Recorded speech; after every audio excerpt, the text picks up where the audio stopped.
Hi, Jeremy Net here from Permanent Acres, and I just started working on Mace Windu Hilt that I'm working on. This is a Master's Replica. Okay, so this is a Master's Replica Mace Windu Hilt. I've gotten taken apart. Here's the bottom piece where the pommel hooks into. Here's the pommel. This is an insert that goes into the bottom that takes these two pins to hold it in place down here. This is a ring that goes between the grips on the bottom of the hilt here and this bottom piece that connects for the pommel.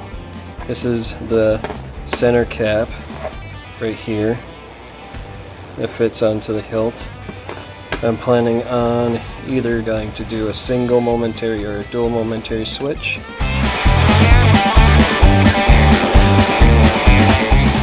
Now this is going to fit inside of it, and then this is the insert for the actual blade holder that's going to slide in from the top,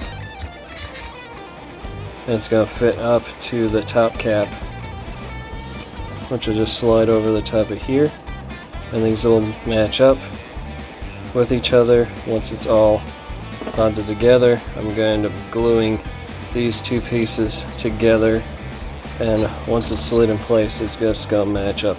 These grips kind of go in like this, but as soon as I get this insert in there, these grips will not move in whatsoever. They'll be really nice and solid. So what I'm going to be doing is applying some glue inside this tube, sliding this inside here, and then setting this inside this tube, and then setting the depth, which means I'm going to get this in place right here to set the depth for that.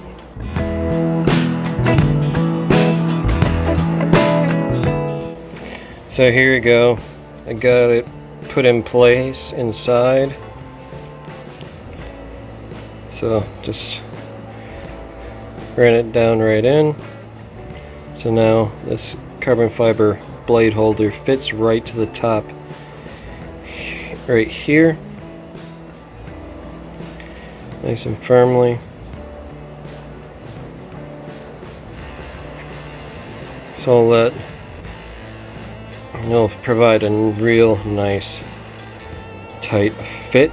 They'll test out the chassis depth, how far in the chassis fits, because the chassis is going to be about this size, just a little bit longer, because it'll have a speaker cap on it. So essentially, see, like this one just slides in just about that far, so it's going to be sliding in just a hair farther than that, but now it looks really good.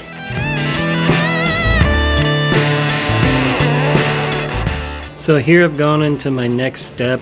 I drilled into the carbon fiber to be able to stick the ends of these two momentary switches down into them.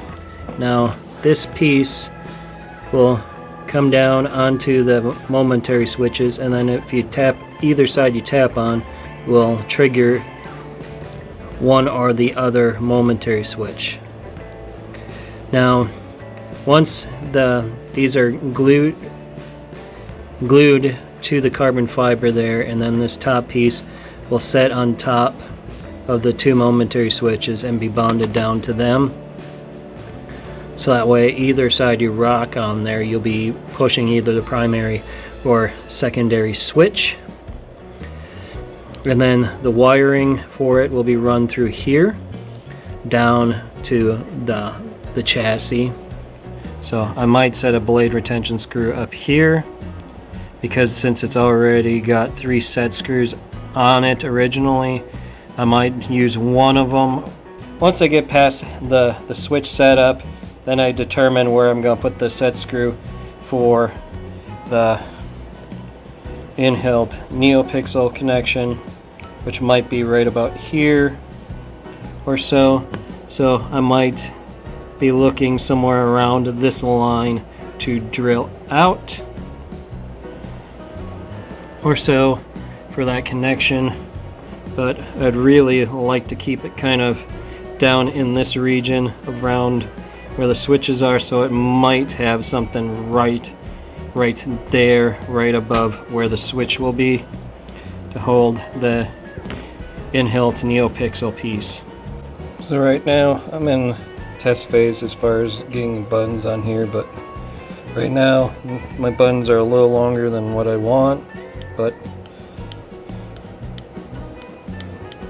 I've got both sides working on here. I just got to switch them out to smaller ones, going with something just a hair shorter like one of these.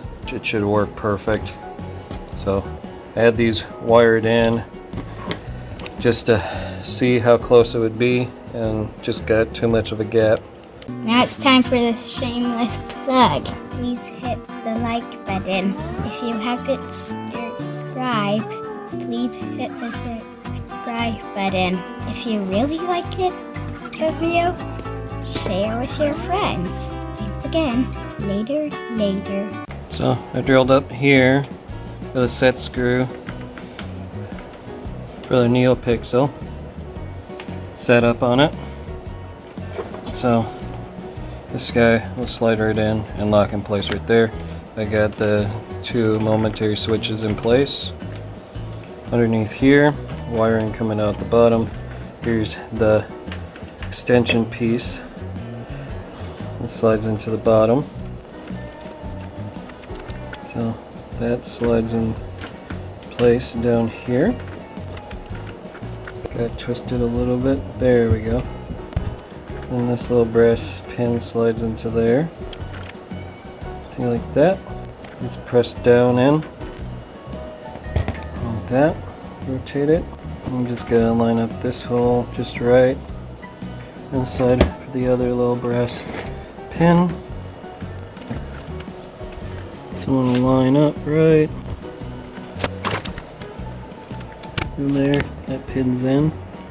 So this bottom extension piece is right in place. See how well that carbon fiber piece fits up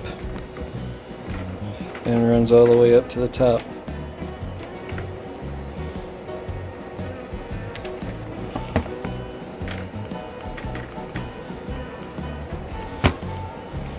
So that locks nicely in place. Then this slides over the top right here, and then uses these two set screws to hold it down. So here I got the ring put in place, and then the set screws tightened down on this bottom section. So now you kind of get the whole feel of it. So primary, secondary.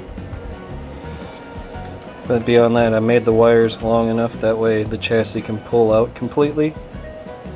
Those of you wondering if this diameter will still work, it will. The chassis should have plenty of room, and then the blade will be nice and solid, since the whole blade holder goes the length of the hilt. It fits snugly inside of it, so you shouldn't have any shaking or jostling with the blade, and it'll be nice and solid.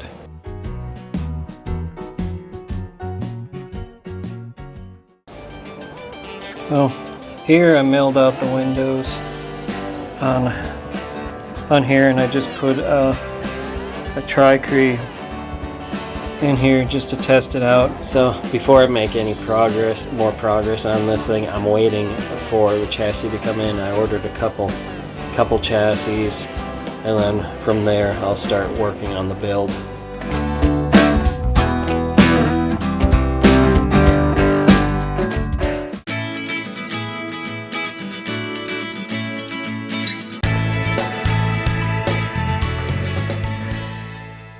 Thank you for watching this video. If you liked this video, then please press the like button. And if you like what you've been watching, please hit the subscribe button. To see our latest video, click on the link to the right. Thank you again. Later, later.